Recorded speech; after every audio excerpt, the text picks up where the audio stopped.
Hey folks, the Turtle Dork here again with a new review for you. This week I have for you Get Out, the directorial debut of one half of Key and Peele, Mr. Jordan Peele. So the story of Get Out is a pretty simple story. It's basically about a black man dating a white woman and going to visit her parents for the weekend. And then strange things start to happen throughout the course of this weekend. Now, going into this film, because of this premise, you knew that this film was going to have a lot to say. I was interested in seeing if Jordan Peele was going to be able to kind of take all of these elements and really bring it together to tell a very interesting and intriguing story. And what he was able to do was absolutely remarkable. The way he's able to take social commentary and topical issues dealing with race relations and really wrap that into the horror genre, I thought was just absolutely brilliant. And the way he's able to take that commentary and tap into a deep-seated fear that a lot of people have, more specifically with black people, and even more specifically than that, with black men, I thought was very smart in the way that he was able to kind of execute that. This film is very unnerving and very unsettling. The way Peele is able to evoke that atmosphere of creepiness and eeriness, it left me so wound up that by the end of this film, when you get to the end credits, I just had to take a huge breath, just a release, because it keeps you so tense and so wound up. And Peele is really able to capture that tension from the opening scene of this film. And going back to what I was saying about being able to really tap into that deep-rooted fear, I feel like this is a fear that a lot of black men have in this country, either whether it's being in a place that you feel like you don't belong or being perceived in a certain way, especially when you're like the only black person around. There's always these type of thoughts and concerns and fears that kind of go through your head, and Peele does a great job of really taking this story and really accentuating that in this film. I want to talk a little bit about the cast of the film, because the performances in this film and the cast I thought were top notch, and they definitely brought their A game to this film. So we start with the leads of Daniel Kaluuya and Allison Williams. Both of them were fantastic. Daniel Kaluuya does a great job because he really has to carry this film, and we're really with him the whole way through this film. And everything that he has to go through with that trepidation in the beginning, the way he questions things as he gets to his girlfriend's house, and the things that he starts to notice and see. He goes through such an arc and a journey in this film. And the same with Allison Williams. Jordan Peele really gives her a lot to do in this film. There's a lot of times where she has to switch her emotions on a dime.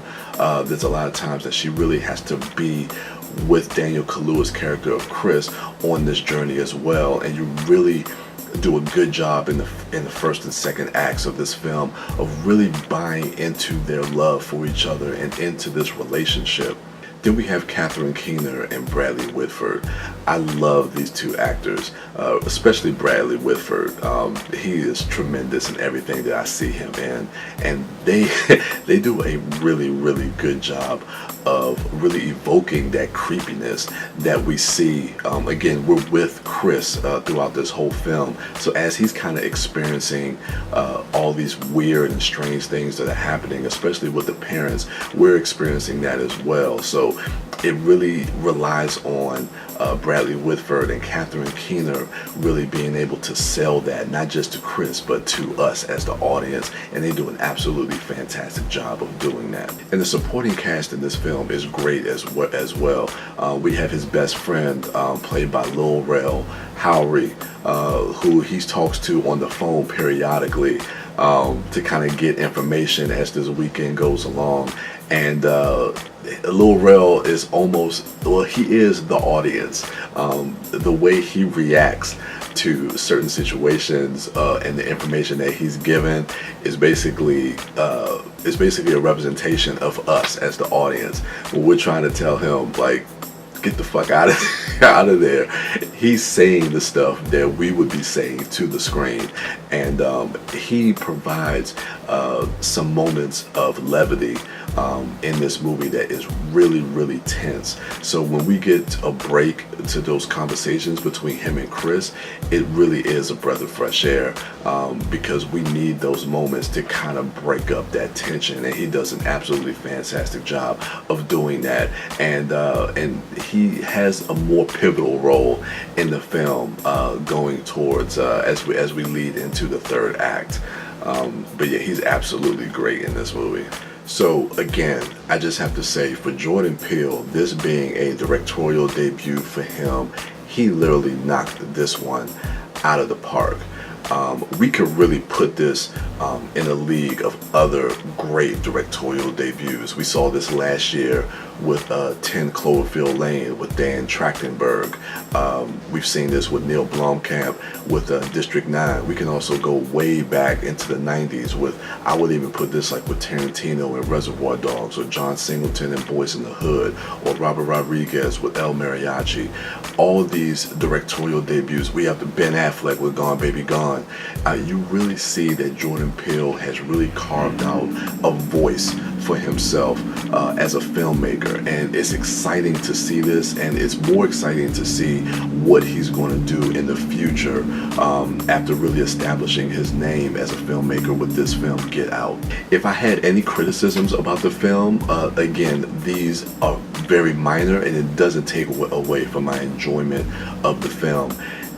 It is a bit predictable as you get closer to the third act of the film, and you could argue that the first two acts there may be some pacing issues. Now, it never feels slow, or you never feel bored. It's just it may, I think for some people, there may be some pacing issues in the first part. For me, I didn't really have too much of a problem, but it was something that I did notice, and the fact that it was just a little too predictable as we got closer to the end of the film. But again, that does not take away from my enjoyment of the film or what this film is trying to say. So for a score, I would give this an 89 out of 100. We've seen the reviews, we've seen, I mean, they're really selling this film with the whole Rotten Tomatoes score of 100%, and I could definitely agree with that. There is one thing that I want to see more of within the movie space, whether it's online or wherever it is in regards to review, and I'm seeking them out, is that I've seen a lot of reviews from white people. And there's nothing wrong with that, because I definitely want to see different perspectives on this film. But I'm so interested to see the perspective from black people, especially black men who see this film. And I'm trying to seek out more black reviewers, because I'm very interested to see what their take and what their perspective on this film is. And it's interesting to see how people, what they take away from it and how they relate to it. And I know I want to get that other side of it. I'm very interested to see what they think about this film. So yeah, guys, those are my overall thoughts for Get Out. I really enjoyed this film. I'm gonna probably go check it out again as soon as I finish shooting this review. But yeah, so let me know what you thought of Get Out. Go ahead and comment below. Go ahead, rate, like, subscribe, and share. And go ahead and check out my other dorks, at MouthDork, at TheDiscoDork, and at Sidewalk Siren. And for me, I am the Turtle Dork. And with that, get out.